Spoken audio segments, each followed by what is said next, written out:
যোগী এবং ভোগী। মগধ দেশের এক গাঁয়ে এক ধর্মভীরু জমিদার ছিলেন।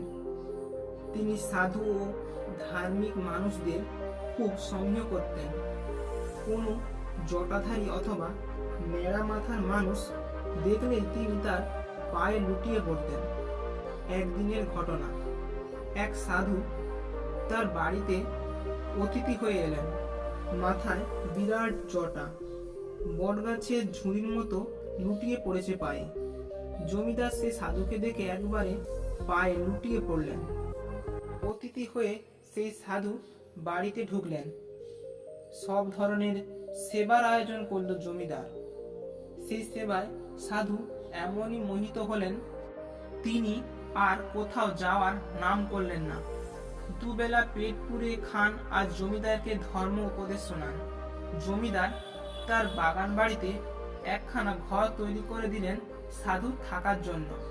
সাধু একেবারে মোটাসোটা হয়ে গেলেন। 1 বছর কেটে গেল, সাধু যাওয়ার নাম করল না। সে সময় দেশে সর্বত্র চোর ডাকাতের উপদ্রব। রোজ কোথাও না কোথাও চুরি ডাকাতির খবর পেলেন জমিদার। তিনি ঠিক করলেন, সাধু যেহেতু নির্লোভ, টাকা কড়ি, গয়নাগাটি, সোনা চাঁদি যা আছে সব সাধুর কাছে রেখে রাখবেন। একদিন সত্যি জমিদার সাধুর সেই ঘরের মেঝেতে গর্ত করে তার মধ্যে সব মূল্যবান জিনিস পুঁতে রাখলেন। সেই জায়গার ওপর বাঘছাল পেতে সাধু শুয়ে থাকত। সাধু একদিন জমিদারকে ডাকলেন, ধর্ম উপদেশ শোনালেন। তারপর একসময় দুঃখ করে বললেন, বাছা, তুমি আমাকে ধীরে ধীরে ভোগী করে তুললে। আমি তোমার এই কুটিরে থাকতে পারি, তবে তোমার দামি দামি খাবার আর আমি মুখে তুলব না। সত্যি। সাধু সব দামি দামি খাবার বর্জন করলেন। জমিদার বললেন, আপনি আমার অতিথি, আপনি না খেলে আমরা খাই কি করে? সাধু বললেন, তোমরা ভোগী, তোমরা ভোগ করবে। আমরা যোগী, আমাদের এসব দামি আহার আর করার শোভা পায় না। জমিদার আর কোনো কথা বলতে পারলেন না। এরপর সাধু নিজেকে আরো ত্যাগী প্রমাণ করার জন্য সারাদিন উপবাস করলেন। দিনের শেষে শুধু ফল খেতেন। তারপর শুরু করলেন ব্রত। সারাদিন হোম, জপ, পূজা, যাগ ইত্যাদি নিজেকে ব্যাপৃত রাখতেন। যেসব চাকর চাকরানি তার সেবার জন্য রাখা হয়েছিল, একে একে তাদের সবাইকে বিদায় দিলেন। সাধু অজুহাত টেনে বললেন, এবার আমার নির্জনে থাকা দরকার, আমি সাধনা করব। একজন যাতায়াত করলে সাধনায় ব্যাঘাত ঘটবে। জমিদার বাধ্য হয়ে বাগান বাড়ি থেকে সব লোকজন সরিয়ে নিলেন। বেশ কিছুদিন পর সাধু বললেন, বাছা, আর নয়, এক ঠাঁয়ে বেশি দিন থাকা উচিত নয়। তোমার সেবায় আমি খুব খুশি। তোমার কল্যাণের জন্য আমি যা করার করেছি। এবার আমাকে ছেড়ে দাও, আমি তীর্থে বেরোই। জমিদার খুব দুঃখ পেলেন, মন খারাপ হয়ে গেল তার। সাধুর পায়ে ধরে বললেন, আর কিছুদিন আমার অতিথি হয়ে থেকে যান, আমাকে বিদ্যা দিয়ে যান, যে বিদ্যা মানুষকে মহান করবে, আপনার মতো ত্যাগী করবে। ঠিক আছে, তোমাদের সেই বিদ্যা দান করে যাব। জমিদার ও জমিদারের গৃহিণীকে বিদ্যা দান করলেন সাধু।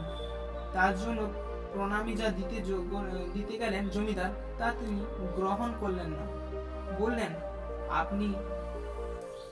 বললেন, আমি চালচুলোহীন সর্বত্যাগী সাধু, এসব নিয়ে কি করব? তুমি দিন দুঃখীদের দান করে দিও, তোমার পুণ্য হবে। পরের দিন সূর্য ওঠার আগেই সাধু তীর্থে যাত্রা করলেন। জমিদার কাঁদতে কাঁদতে চললেন তার পেছন পেছন। অনেক দূর গেলেন। অবশেষে সাধু বুঝিয়ে সুঝিয়ে জমিদারকে গৃহে পাঠালেন। সাধু হঠাৎ জমিদারের নাম ধরে ডাকলেন। জমিদার আবার এগিয়ে গেলেন সাধুর কাছে। তোমার বাগান বাড়ির কুটির থেকে বেরিয়ে আসতে গিয়ে চালের একটা কুটো আমার জটায় আটকে গিয়েছে, এ নাও, কুটোটা ফিরিয়ে নিয়ে যাও। সর্বত্যাগের কাছে এই কুটোটাও অনেক ভারী। জমিদার অবাক হয়ে সাধুর দিকে তাকিয়ে থাকলেন। মনে মনে বলেন, ইনি হলেন আসল ত্যাগী। জমিদার গায়ের হাটের ভেতর দিয়ে ফিরছিলেন। হঠাৎ এক ধনী ব্যবসায়ী জানতে চাইলেন, আপনি খালি পায়ে কোথাতে গিয়েছিলেন? জমিদার সব খুলে বললেন। জটায় আটকানো কাঠটুকরোর ফুটোটার কথাও বলতে ভুললেন না। ঠিক সেই সময় একজন বণিক সেই ব্যবসায়ীর দোকানে এসেছিলেন। তিনি আর কেউ নয়, তিনি হলেন মহাজাতক। বণিক রূপে আবির্ভূত হয়েছিলেন।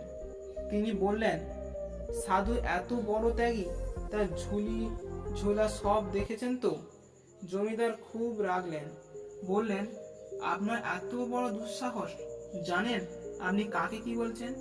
রাগ করে লাভ নেই, যা হওয়ার হয়ে গেছে।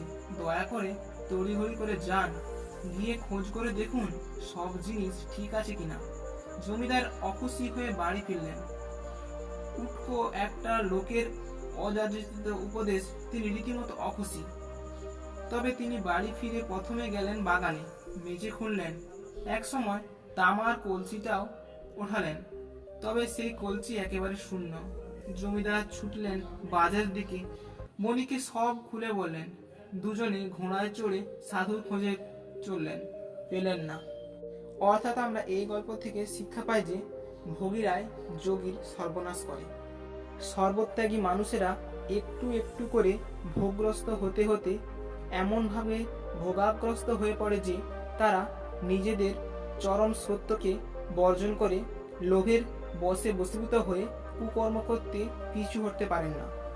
লোভের মতো বিকার থেকে মুক্ত হতে তাকে সর্বদা স্মরণ রাখবেন, যিনি আপনার সর্বস্ব এবং যাকে পাওয়ায় আপনার চরম লক্ষ্য।